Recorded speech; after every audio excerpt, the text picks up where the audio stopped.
welcome to Seen Through Glass. Now, every now and again, one of you guys sends me a message saying that you want to start a YouTube channel or you want to go on a big epic road trip, but you don't have a cool enough car to do it in. Now, that really frustrates me because I truly believe it doesn't matter what car you're in, it's the bond you have with it and how much you care for it that creates the memories and the excitement. I did road trips back in my first car, a little Volkswagen Golf. They've ended up being some of the best road trips I've ever done in my entire life. Now, this year, I'm once again working with Shell V-Power, and I told them this story, and they said I should go out there and prove it. So they told me to buy a car for £1,000, and they would then give me a number of challenges to do in it in the build-up to Goodwood Festival of Speed that would prove I cared about it as much as I do any car that I've ever owned. So, first point of call, I headed down to Tony at Gravelwood Car Sales to see if he had any cars for sale for £1,000. Oi, oi! I'm here to buy a car. Well, you got some money? Well, £1,000. What about this little GTD Golf? That's nice. 18 grand. Okay, moving on. Yeah. Oh no, he's been thistled. Ah! He's been. The Mitsubishi Charisma. Is that a wait? Mitsubishi Charisma. It is a Charisma. It's a Charisma. Yeah. You know what? I'm going to be honest. It's actually a bit more me. It's actually. But that really is a pile. I mean, that is. I appreciate it. I'm going to go to the internet. So I then took to the internet and scrolled through the classifieds for days and days trying to find a car that jumped out at me, something that was a little bit special, a little bit different. And finally, I found this.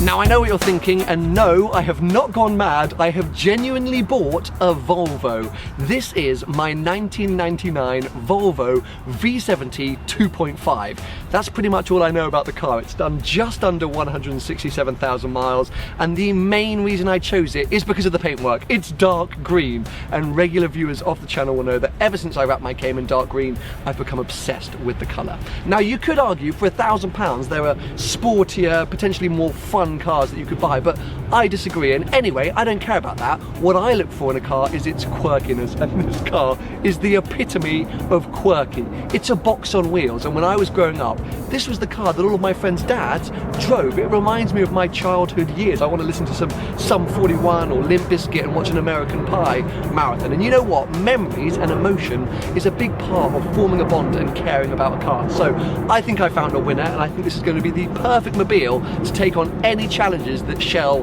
throw my way. Because what can a Volvo not do? It's safe, it's practical, it's reliable. This one is as big as my house, so I could live in it if I need to. And in fact, I'm getting super carried away. I just thought on the drive here from the dealership, imagine transforming this like a sort of Singer project for this Volvo and make it into a moving editing suite. Can make a bed and a desk in the back. Anyway, getting carried away. Let me show you around the car first, because as you can imagine, any car that's nearly 20 years old, it's going to have a few signs of wear and tear, or what I like to call character. Rightio, we will start down the bottom on the front bumper, and I don't know if you can notice that here on the left we're missing a few sort of grills, I guess you'd call it. And there is a tow hook down there, so I do wonder if at some point this car had to get towed, because also you may see on the front bumper there's a little bit of weird damage to that front bumper, so I get the feeling at some point this car was towed out of somewhere, and maybe not very well. But yeah, look, hey look, it's added cooling. You know, it's very hot today, so you get some more air there into the brakes. Surprisingly, there's a significant lack of paint chips to the front bonnet. I'm assuming with 167,000 miles, this has done a fair few motorway miles, but there's not really any sort of paint chips or stone chips. Maybe it's been resprayed at some point. This is the first time I've really looked over the car in detail since collecting it about an hour and a half ago. So I'm discovering things along with you. We've got more damage there to the front bumper, so maybe the previous owners weren't particularly good parkers. These are the smallest rims I think I've ever seen on a car. They must be about 9 inches, aren't they? This was another big reason I picked this car. Not only is the spec, I think, stunning, but it's got a spoiler, so I sort of assumed that maybe it was a sporty sporty Volvo. I don't really understand the Volvo, you know, range. It has a spoiler, it's got to be winning. But that moves us on conveniently to the quite disastrous rear end. I'm not sure what happened to this back bumper, but over the years it has got very beaten up. This for me is the iconic shape of this car. It is a wedge. Let me also show you the quite aggressive boot release. I'm going to just do this with caution because, yeah, when it pops, it really pops, and you have to be a bit careful. But look how huge this is. Look at all the space. So much opportunity back here. I don't know what I'm going to do with the space, but I've got to utilise it somehow. What is under here? I haven't even looked under here yet. I'm assuming... Oh, I assumed spare tyre, but this must come up. Hold on. Oh, there we go. Spare tyre with some creepy gloves. Second compartment. Oh, CD. I had no idea I had a CD player. There's quite a lot of force required. Fuel cap over here. Looks like we got some sort of rubber coming off. And ooh, I hadn't noticed this. Yeah, this is okay. So this side of the car, not so great. In the grand scheme of things, for a 20-year-old Volvo that cost me £950. I don't think it's that bad. Now, you're going to notice straight away this. Not really sure what's going on here, but when I bought it from the dealership, they said, yeah, sorry, some screws fell out. So I think we need to get some super glue or something like that to hold that in place. The steering wheel is multicoloured, just from where? I'm assuming it used to be grey, and now I don't really know what colour it is. You've got some wear on the armrest there. These seats are immediately some of the most comfortable seats I've ever been in my entire life. The material's not very conducive to such a hot day, but they're just armchairs. They're fantastic armchairs. This switchgear is the stickiest stuff I've ever... I mean, I don't know if you can see that. Whenever I touch it, my fingers get stuck to it. It's quite disgusting. I tend to steer clear of these buttons. However, I have to use the windows because this air conditioning does not work. It just blows hot air at me. This is the centre console. It's hilariously dated. I thought I only had a tape player, but as we've just discovered, I've now got a CD player as well.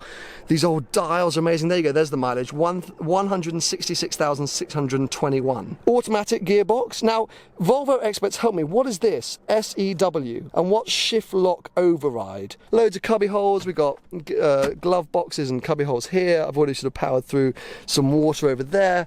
And then, of course, the back seats. I'm stretching over myself to try and film. But yeah, it's not bad in here, I have to say. One thing I want to do is name it. I feel like that's an important part of connecting and bonding with a car. And it feels to me like a bit like an Ian or a Jeff, but I feel like it needs more of a Scandinavian flair. So I want your suggestions. Use the hashtag STG Shell V-Power. Anyway, it's now time to get some fuel, get some more water, and then get on the road.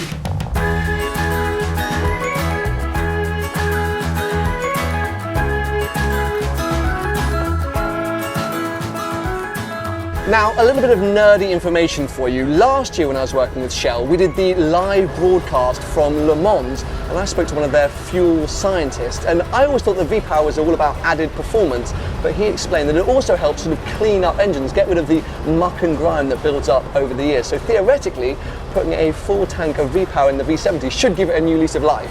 It's like after a month of eating pizzas and French fries, having some celery, your body's like, ah, rejoice! Out of the cold into my warm hand in the sun. It's already begun. You are my one. With a simple mind, we should find some more time. We don't need to worry at all. Ta-da! Isn't that bad. It's not that quick. It's not really what this car's all about.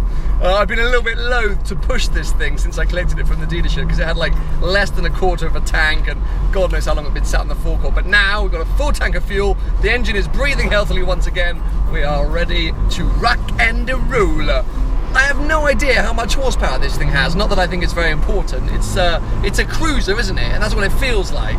It's so comfortable in here. These seats, I mean, I mentioned it before, but you just really do sink into them, probably because they've been sunken into for 20 years, so they have quite a comfortable body shape embedded into them. But yeah, I just wish this air conditioning was working because it's so goddamn hot. But this is a completely different driving experience to any I've had in the last 10 years. I feel like I'm driving a sort of very nice van, and it's almost like, it's like a sleeper car. It has got some punch. But it's what it means to me. And there we go, that is already almost the first challenge completed, because let's remind ourselves, Shell are now going to set me a number of challenges. I don't know what the challenge is going to be, but I feel well prepared by choosing this car. It's all in the build up to Goodwood Festival of Speed, one of the biggest and my favourite car events of the year, but I'm preparing for it in a completely different way to any other year by driving around in this thing. I hope you guys are excited. I hope you guys come up with some awesome name suggestions for this car, because that will be another added sort of, you know, tick off the challenge list. Whilst Shell haven't given me that challenge, I just feel like it will help me care even more about Volley. I need your help. Give it a thumbs up if you've enjoyed today's video, and make sure to subscribe for plenty more videos to come.